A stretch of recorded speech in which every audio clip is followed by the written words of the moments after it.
The Hangover isn't just for frat brothers. Ed Helms recently reflected on what it is about his gross-out 2009 buddy comedy that has allowed it to endure the test of time.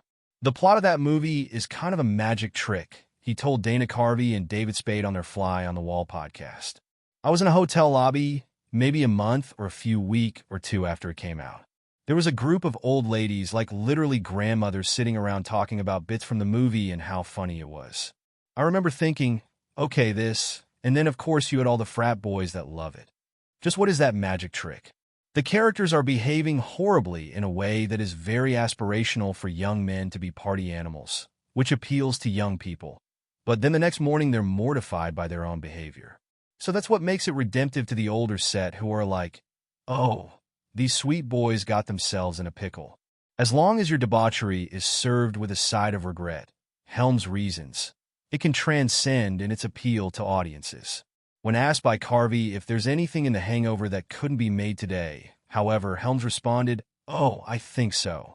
I haven't watched it in quite a few years," Helms explained, "but my gut feeling is that a lot of it would probably a little tricky, tonally."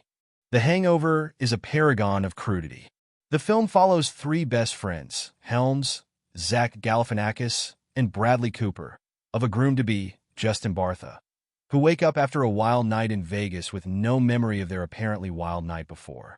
Helms has a missing tooth, Bartha's mattress lies impaled on a nearby statue, and a giant Bengal tiger is roaming their hotel suite. As they retrace their steps, they regain memories of the unspeakable acts they committed the night before, which include stealing a police car, getting tasered in front of a group of children, getting knocked out by Mike Tyson, and a final slideshow of images you might wish you could unsee. Perhaps the reason a film as extreme as The Hangover appeals to a demographic not known for their appetite for extremity is the care and professionalism that went into making it. As Helms recalled, Zach and Bradley actually were almost competitive about being on time and being professional and showing up for Todd Phillips because Todd is a very obviously fun and hilarious director, but he's very professional. He continued, "It's a grown-up set. It's not like other comedy movies I've been on where it feels like a party. The Hangover is a tornado of a viewing experience and caused a tornado of fame to touch down in Helms' life."